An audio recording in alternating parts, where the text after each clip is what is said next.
பிரியமானவர்களே, எப்படி இருக்கிறீங்க? நல்லா இருக்கிறீங்களா? இந்த காலை நேரத்துல ஆண்டவர் இயேசு உங்க கூட பேசுவதற்காக உங்களை சந்தித்து கொண்டிருக்கிறார். ஆண்டவர் சொல்றார், என் மகனே, என் மகளே, என் அன்பாய் உங்களோடு பேசுகிறவர். எங்கிருந்து பேசுறார் தெரியுமா? மலேசியா தேசத்துல ஈப்போ அப்படின்னு ஒரு பட்டணம் இருக்கிறது. இந்த பட்டணம் ரொம்ப அழகான பட்டணம். சுற்றிலும் மலைகள். அந்த மலைகளுக்கு நடுவில் இந்த பட்டணம் அமைந்திருக்கிறது. நல்ல ஒரு பெரிய பட்டணம். இந்த பட்டணத்துல மலை மக்கள், சீன மக்கள், தமிழ் மக்கள் ஒற்றுமையாய் ஐக்கியமாய் வாழ்வதை பார்க்க முடியும். இந்த பட்டணத்துல நிறைய செழிப்பும் நன்மையும் உண்டு. இந்த பட்டணம் ஒரு பழமையான ஒரு பட்டணம் கூட. பிரிட்டிஷார் இங்க ஆட்சி பண்ணி இருக்கிறாங்க. அவங்க கட்டின பல கட்டடங்களை இங்கே பார்க்க முடிகிறது.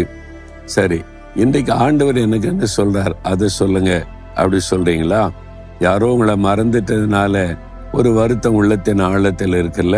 நீங்க நேசிச்சவங்க, நீங்க அன்பு காட்டினவங்க, நீங்க அவங்க என்ன நேசிக்கணும்னு நினைச்சவங்க, உங்களிடத்துல இந்த உதவியை பெற்றவங்க உங்களை மறந்துட்டு போயிட்டாங்க. நீங்க அதை நினைக்கும் போது சில சமயம் உள்ளத்துல வேதனை வருது இல்ல? அது உண்மைதான். மனிதர்கள் நம்மை மறக்கும் போது நமக்குள்ள ஒரு பாதிப்பு உண்டாகும். ஆனா ஆண்டவர் சொல்றாரு, ஏசாயா 44:21 நீ என்னால் மறக்கப்படுவதில்லை அப்படின்னு ஆண்டவர் சொல்றார். ஆண்டவர் உங்களை பார்த்து சொல்றார், என் மகனே, நீ என்னால் மறக்கப்படுவதில்லை. என் மகளே, நீ என்னால் மறக்கப்படுவதில்லை. நான் இப்படி உன்னை மறப்பேன்? என்னுடைய ரத்தத்தை சிந்தி நான் உன்னை மீட்டு எடுத்திருக்கிறேன்.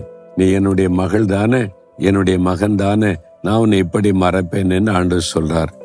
இந்த மறதி இருக்கு பாருங்க, மனுஷர்களுக்கு கொஞ்சம் அதிகம். எனக்கு ரொம்ப அதிகம். நான் மறந்து போயிடுவேன். அது சில சமயம் நன்மையாவும் இருக்குது, சில சமயம் பாதிப்பை உண்டாக்கும். அதுல என்ன நன்மை அப்படின்னு நினைக்கிறீங்களா? யார் என்னை திட்டினாலும், ஏசினாலும், வயதாலும், தீமை செய்தாலும் அதுவும் மறந்துடும் எனக்கு. அடுத்த முறை அது நினைவிலே வராது. அவங்கள பார்த்தாலும் அவங்க எனக்கு தீமை செய்தவங்க மாதிரி எனக்கு நினைப்பே வராது. அது ஒரு ஆசீர்வாதம் தானே? அது ஒரு ஆசீர்வாதம். அதே சமயத்துல சிலர் பார்ப்பாங்க, பிரதர் ஸ்தோத்திரன்னு அன்பா பேசுவாங்க. நீங்க யாருன்னு எனக்கு தெரியலையே அப்படின்னு சொன்னா, எங்களை மறந்துட்டீங்களா பிரதர் அப்படின்னு சொன்னா எனக்கு ரொம்ப வெட்கமாயிரும், கஷ்டமாயிரும். ஏன்னு சொன்னா என் மனைவிக்கு ரொம்ப ஞாபக சக்தி சொல்லுவா. இவங்க வீட்டுல தாங்க நம்ம தங்கி இருந்தோம். அந்த ஊருக்கு ஊழியத்துக்கு போனப்போ 3 நாள் அவங்க வீட்டுல தங்கி இருந்தோமே, எங்களை ரொம்ப நல்லா கவனிச்சாங்க, சாப்பாடு கொடுத்து அன்பா கவனிச்சாங்க. அவங்களே நான் மறந்துட்டேன். எனக்கு ரொம்ப மறதி. 2 முறை 3 முறை 4 முறை பார்த்த பிறகுதான் அவங்கள நல்ல மனசுல பதியும். ஆனா ஆண்டவர் அப்படி இல்லை. அவர் நினைவில் வைத்திருக்கிற தேவன், மறக்காத ஒரு தேவன். நம்ம யாராவது மறந்துட்டாங்கன்னா உண்மையில் ஒரு பாதிப்பை வரத்தானே செய்யுது.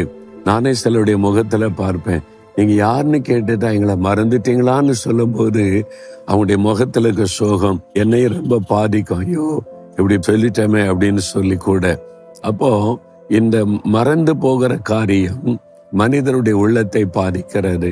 யாரோ உங்களை மறந்துட்டதுனால உள்ளம் பாதிக்கப்பட்டு போய் நிக்கிறீங்களா? பரவாயில்ல, மனிதர்கள் தானே. சூழ்நிலைகள் நிமித்தம் சில சமயம் மறந்து போக கூடும். நன்மை செய்வேன்னு வாக்கு பண்ணியிருப்பாங்க, மறந்துடுவாங்க. ஐயோ நீங்க சொன்னீங்களே, அப்புறம் ஐயோ நான் மறந்துட்டேனே. அவங்க வேண்டுகனை செய்ய மாட்டாங்க, மறந்து போயிருக்கோம். அது நம்மை பாதிக்கும். ஆனா ஆண்டவர் ஒருவர் தான் வாக்கு கொடுத்தா மறக்க மாட்டார். அவர் உங்க மேல வச்சிருக்கிற அன்பு மறக்காத ஒரு அன்பு. அதனால உள்ளங்கையில வரைந்து வைத்திருக்கிறேன்னு சொல்றாரு. ஆண்டவர் சொல்றாரு, நீ என்னால் மறக்கப்படுவதில்லை. என் மகனே, என் மகளே, நீ பயப்படாது. ஏன்னா உனக்காக என் உயிரையே கொடுத்திருக்கிறேன், என் ரத்தத்தை நான் சிந்தி இருக்கிறேன். நான் இப்படி உன்னை மறப்பேன்னு சொல்றார். இது போதும் இல்ல, வானத்தை பூமி உண்டாக்கின ஆண்டவர் என்னை மறக்காம இருக்கிறாரே, அதுதானே முக்கியம். அப்படி இதயத்துல கை வைங்க. ஆண்டவரே, யார் என்னை மறந்தாலும் நீர் என்னை மறக்காத தேவன். என்னை நினைவில வச்சிருக்கிறீங்க, உள்ளங்கையில வரைந்து வைத்திருக்கிறீங்க, அது எனக்கு போதும். உமக்கு ஸ்தோத்திரம், ஸ்தோத்திரம், ஸ்தோத்திரம். இயேசுவே ஸ்தோத்திரம். ஆமேன், ஆமேன்.